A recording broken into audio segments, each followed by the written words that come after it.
श्रीमद् भगवद गीता में भगवान श्री कृष्ण जी अर्जुन जी को उपदेश देते हुए कहते हैं कि अब तक मैं तुम्हें ज्ञान और विवेक की दृष्टि से समझा रहा था पार्थ, जो जीवन के आर पार देख सकती है और सत्य की गहराई में झांक कर उसकी अंतरात्मा का स्वर समझ लेती है, किंतु कदाचित तुम उसके अमूर्तता में उलझ गए। तो व्यवहारिक कर्म की तुलना में इस क्षण को तौल कर देखो पार्थ। व्यवहारिक कर्म की दृष्टि से अपने कर्तव्य के विषय में निर्णय लो, तब भी तुम इसी निर्णय पर पहुंचोगे कि तुम्हारे लिए इस युद्ध में भाग लेना आवश्यक है। अर्जुन कहते हैं, यही निर्णय तो मैं नहीं ले पा रहा हूं केशव, नहीं ले पा रहा। भगवान श्री कृष्ण जी कहते हैं, तुम ये निर्णय केवल इसलिए नहीं ले पा रहे हो पार्थ कि तुम इस क्षण को केवल व्यक्तिगत लाभ, व्यक्तिगत हानि की तुलना में तोड़ रहे हो। यही तो मोह का बंधन है पार्थ, यही तो तुम्हारे शोक की जड़ है।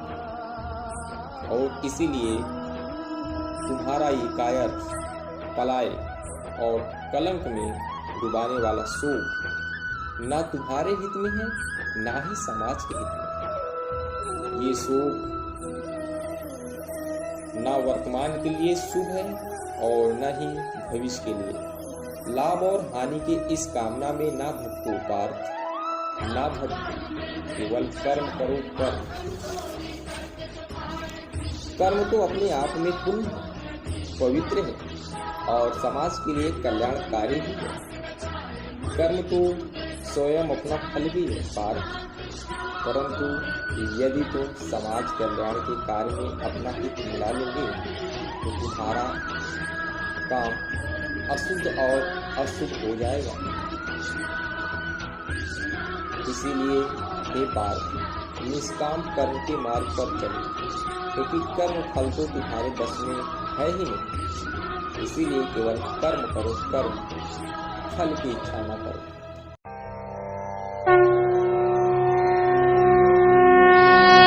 कर्मण्येवाधिकारस्ते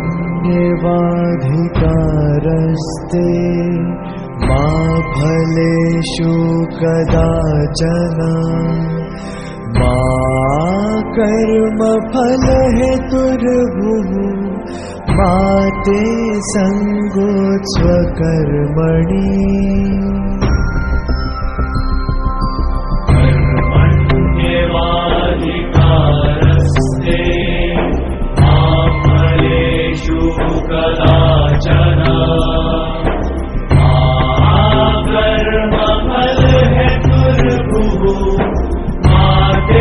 संगोत्स्वकर्मणि।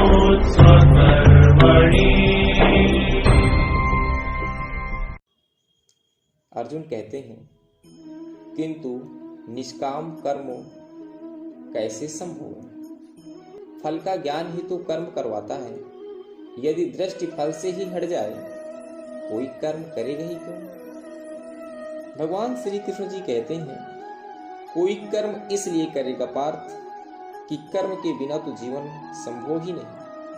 कुछ तो करोगे, या भोजन करोगे या नहीं करोगे, या भूखे को भोजन करवाओगे या नहीं करवाओगे, या युद्ध करोगे या नहीं करोगे।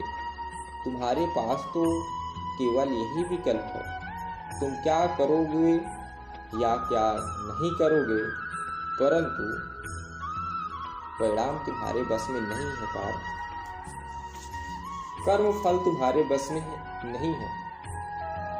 तुम्हारे अधिकार की सीमा इस विकल्प पर समाप्त हो जाती है। तुम युद्ध करोगे या नहीं करोगे, किंतु युद्ध का परिणाम तुम्हारे हाथ में नहीं है। यदि तुम विजय चाहो भी तो ये आवश्यक नहीं कि विजय तुम्हारी ही हो जाए। तुम्हारी पराजय भी हो सकती है, किंतु यदि तुम विजय से मोहित नहीं होंगे तो पराजय से भी नहीं घबराओगे। यदि तुम ये सोचो पार्थ, चाहे विजय हो चाहे पराजय हो, किंतु तुम तो केवल इसलिए युद्ध कर रहे हो क्योंकि युद्ध करना तुम्हारा कर्तव्य है। किंतु विजय के सुख या पराजय के दुख का प्रश्न ही नहीं उठता। और जो नर विजय से ना सुखी हो और पराजय से ना दुखी, वही स्थित प्रज्ञ है। इसीलिए हे पार्थ, कर्म के प्रति फल की चेष्टा ना करो, तुम तो केवल वही करो जो तुम्हारे वश में है, अर्थात अपने धर्म का पालन करो। यही कर्म योग है पार्थ, यही कर्म योग है। इस रहस्य को समझो पार्थ कि तुम्हारे पास तो करने या न करने का विकल्प है, किंतु कर्म के अंत पर मनुष्य के अधिकारों की सीमा समाप्त हो जाती है। कर्म का परिणाम मनुष्य के बस में नहीं है। तुम सर्वश्रेष्ठ धनुर्धर हो, परंतु यदि तुम्हारा अखेट तनिक भी इधर से उधर हो जाए तो तुम चूक जाओगे। तुम्हारा अधिकार तुम्हारे बाण संसाधन पर है, तुम्हारा अधिकार तुम्हारे दृष्टि पर है, परंतु उस मृग पर तुम्हारा कोई अधिकार नहीं जिसकी ओर तुम बाण चला रहे हो।